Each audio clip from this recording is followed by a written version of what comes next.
Hey, it's Jacob. These are going to be walkthrough solves, 4x4 walkthrough solves. And I'm going to do 3 solves, and they're each going to have their own different purpose. The first one is going to be kind of a very generic, easy solve. It's going to be just basic stuff, and I'm going to be kind of just describing, like, whether or not to use half centers, whatever. The second solve is going to be on, like, a very specific case. Maybe I'll show you some parity tricks. Maybe I'll give special edge pairing stuff. Maybe I'll talk about, like, cases that I wouldn't use half centers. And then the final walkthrough solve, sorry, is going to be one where I go very deeply into my look ahead, and how I plan my look ahead and how I try to look ahead. So that's going to be the format. I don't know how many walkthrough solves it's going to take for me to get to that, like get all 3 of those down, so you might see a cut here, might not. So let's get started. So here, I've got this and this. So I can solve the white center just doing this. Right? But instead of just doing that, I can, once I do R prime, U prime, R, I know that I'm going to do R prime, F to R. Right? So I can do R prime, U prime, and then do the D2 here, and then in fact, bring this up as well. So by canceling a couple moves in, I've got this whole thing solved with only 2 slice moves. And then I can just put this up. Finally. As I was doing that, I noticed this free cross edge right here. So I can just solve that. Here, this one, and this one, just one move. Really easy. And then the final one, probably do something like this. F, line these 2 up, R2, R prime, E. Here, I've got this half center and this half center, so I can do U, L2, well, maybe not L2. I'd probably do something like R2, R prime, U2, and then this, but I also saw from before, I've got this, and also this. So I can just line them all up in the L slice, so 1, 2, 3, and then do the R prime. And then I've got this, and this, and this. Here, I can, because I've got this, I can do R2, U, R2. And as you saw there, I've got this, so R prime, U2, R. Very easy. Here, I can do that, to bring that into the L slice. So basically what I did there, is I just did the slice to bring it down, inserted this slice, and then solve it like that. Here, I can do the U. This piece is right here, so I can insert it, and as I'm doing that, I'm looking for this piece, which is back here, because it's not here, and it's not here, and I know that it's not here, obviously, so I can bring it out, and I'm looking for this piece as I'm inserting it, insert that, yeah. This piece is right here. As I'm doing that, I'm looking for this piece, which is right here. This piece is right here, and this one is right here. Sorry if that was a little bit fast for you. I sped up near the end. Here, the first easy pair is right here. Although I also notice this and this. So here, I can do R prime U2 R. This is just a 3-move insert. Like that. And then here, I can do R U2 R prime. And then like that. Here, I notice that I'm going to get OLL parity. This is kind of a parity trick, but not really. I noticed that this is misoriented relative to R and U, and the rest are all oriented, so I've got one that's flipped. And then OLL parity alg. It's hard to do comfortably here at this angle. Here, I know this is OLL, but it's kind of slow, so I'm just going to do that. Here, I don't have PLL. No, I do have PLL parity. So, I can just... here's, no, I guess I'll talk about it in the next solve. Like that. And this is just an R prime. So it's a very generic, basic, easy solve. There was kind of a parity trick there that I could have shown, but I just wanted to give you a very simple breakdown as to what I do. Now I'm going to be getting into more specific cases. Second solve, here. This is interesting because I have this that's already paired, and I also have this. So if I can preserve both of those while solving... If I can preserve both of them while solving my first 2 centers, that would be super duper awesome, because then I could pretty much just skip the entirety, or almost the entirety, of first 3 cross edges. So here, this is just RU, R prime U, R2. And then I can do... insert these 2, correct relative to one another. And then I can do And then here, this is weird because I've got these here. I can just do that.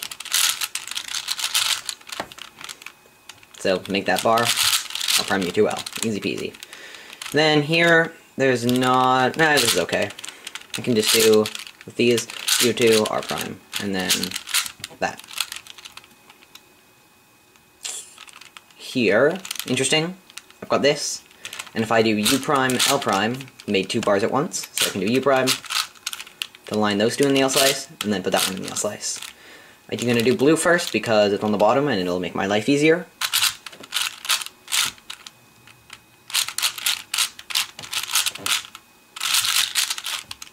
So what I did here is just, I knew that this was here, just from looking ahead before. Pretty easy. Here,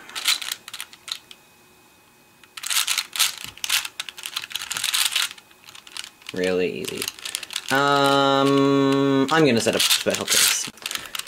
So let's say that I just finished pairing my cross edges, and I see that in the M slice, or in the R slice, or the M slice, the E slice, this slice, right here, I've got 1, 2, 3 cross edges already paired. What a lot of people, and this applies for if you have 1 solved, or if you have 2 solved, or if you have 3 solved. A lot of people would just, like, take them out, and then get on with their edge pairing, and then just start with, like, the 4 cycle, or the 3 cycle at the beginning. That's a really bad idea, I think. Here's why. The reason that all of, like, the good edge pairing methods, like 3-2-2-2-3, or 3-6-3 for reduction, or 3-2-3 for Yao, the reason that all of those have 3s at the beginning, the reason that all of those have the U slice, and then solve 3 at the beginning, is because once you do that, you don't have to look in the back anymore, because you already have those 2 edges solved. And so that's why it's effective, so that you don't have to look in the back. If you already have 2 edges solved in the back, if you already don't have to look in the back, why wouldn't you just leave that and start with the 2 pairing? And so that's what I'm going to do. Here, I have just a 2 cycle here. Here's an interesting case. Because this is paired, I would normally do U prime and then flip. Right? But if I do U and then flip this pair, then I've got an F2L pair already solved. And then here, this is an interesting... I don't really know how to do this case, so I just, like, Robert Yao came up with a bunch of algs to where you can just, like, on this, when you have 3 edges in the last layer left, you can just solve it, like, with an alg, but I don't know this one, so I can just do that, insert that, slice, swap, slice back. Easy peasy. What I did there, it was just slice, and then swap, slice back. Here, I can do... make that pair. These 2 are really easy. Here, I notice that I don't have OLL parity because all the edges are oriented relative to R and U, like all 4 of the last layer edges, and this one as well, so no OLL parity. Here, I guess I do CLL. And here, I have PLL parity. There is a PLL parity trick that I do, but it's not really that interesting. So that was pretty good. So here, in this all I'm going to talk about how I look ahead.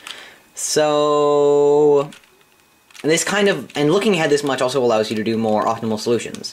For example, here, a lot of people would say, I've got this white bar, so I can just do that. Right? And just pair, and then insert. Right? What I see here is an opportunity to do much more.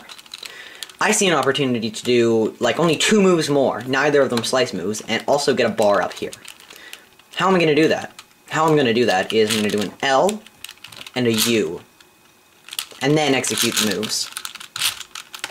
And then I get this bar up here. So what I did is that I rotated this a little bit to the right, and rotated this to here, so that then it would make the pair. And here, I'd probably just do L prime, and then the U2. Like that. Pretty easy. As I'm doing that, I'm not looking specifically for an edge pair, I'm just looking for cross edges in general, because I often spot nice things like this pair, and this pair. If I do an R2, this is made, and this is made. And also this center. Which is weird. Wow, these centers are ridiculous. So because I'm looking ahead so much, I can really take advantage of how ridiculous these centers are, and do as few moves as possible and preserve the centers as I'm solving this. For example, here, You can do these two.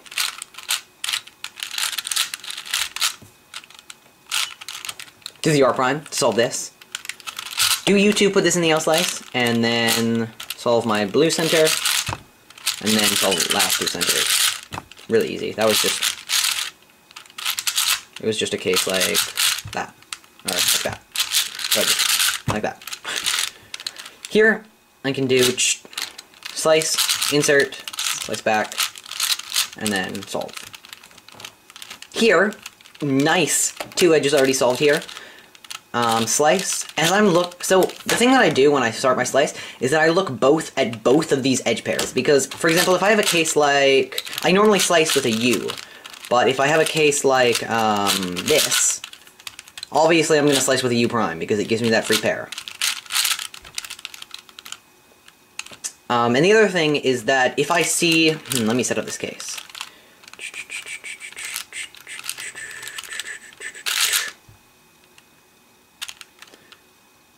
That's just, no. For example, in a case like this, a lot of people would just look at this piece, slice, and then they'd see this piece, and they'd take it out, and then insert it back over here. Right? When I see this case, I say U, and then this is already here, so I can just start here and just flip this one over. And so you see that look ahead, having better look ahead allows you to do much more, much faster solutions, just in general. So then this one, as I see it's here, it's pretty obvious. As I'm inserting this, I'm looking for this one, which is right here. So I can already plan out how I'm going to insert that, and just do that all in one motion, and then do the U prime. Here, because these two were solved in the first place, I only have two left, so I can just insert, slice, flip, slice back. Super easy. Here, I notice both this pair and this pair. This pair is probably a little bit easier. Do that. Insert, remove insert. Here, I have OLL parity because this one is flipped relative to the moves that I'm going to do. Like this. Like if I do this, that pair, and then here this is the only one that's flipped, and this one is flipped correctly, and these two are flipped correctly. I hope that made sense. I don't think it did. Here, OLL parity.